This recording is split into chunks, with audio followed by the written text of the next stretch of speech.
Are you struggling with sleep? Whether it's trouble falling asleep or staying asleep because you wake up numerous times throughout the night, it's really very interesting because there's a ton of advice out there on things to do in order to get better sleep.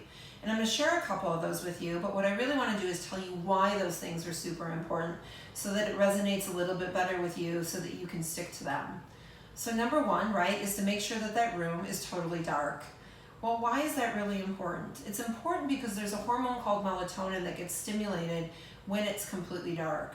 And that starts to increase, allowing for better sleep. And if you don't have total darkness in the room, some people have difficulty producing enough melatonin, which is why they then have to take melatonin in order to sleep better. So total room darkness is absolutely essential for a lot of people. 2, it can also be exposure to sensory input. So another piece of advice that's common is to stay off the computer or off the television, stay off the phone or away from the phone at night when you go to sleep. And for a lot of people, they feel that they need that in order to soothe them or maybe to relax. But what happens in a percentage of the population is it provides what's called sensory input, meaning you're getting input through the eyes into the brain that actually causes you to awaken, to keep you awake. So for those of you that are using those items to try to fall asleep and still having trouble, the reason it's not working is because it's keeping your brain turned on. And you may want to avoid those things and just lay in the darkness and stay away from the videos, the TV, and the phone before bedtime.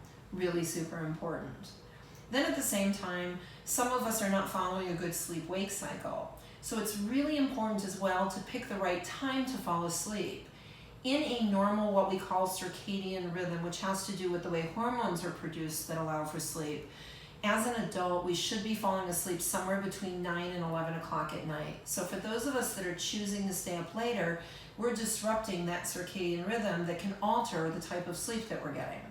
We also need somewhere between 6 and 9 hours of sleep. So if we're staying up too late, where we have to get up too early in the morning to start our day, that can be throwing off the rhythm as well.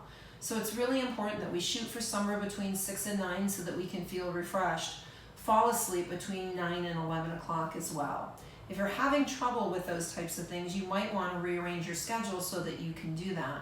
There's also some really great supplementation out there, products that can induce rest, such as simple muscle relaxants, herbs like valerian root or passion flower. There's also some great products that contain phosphatidylserine that we can use to lower cortisol levels. And again, as previously mentioned, even some melatonin if you're having trouble getting completely dark in the room.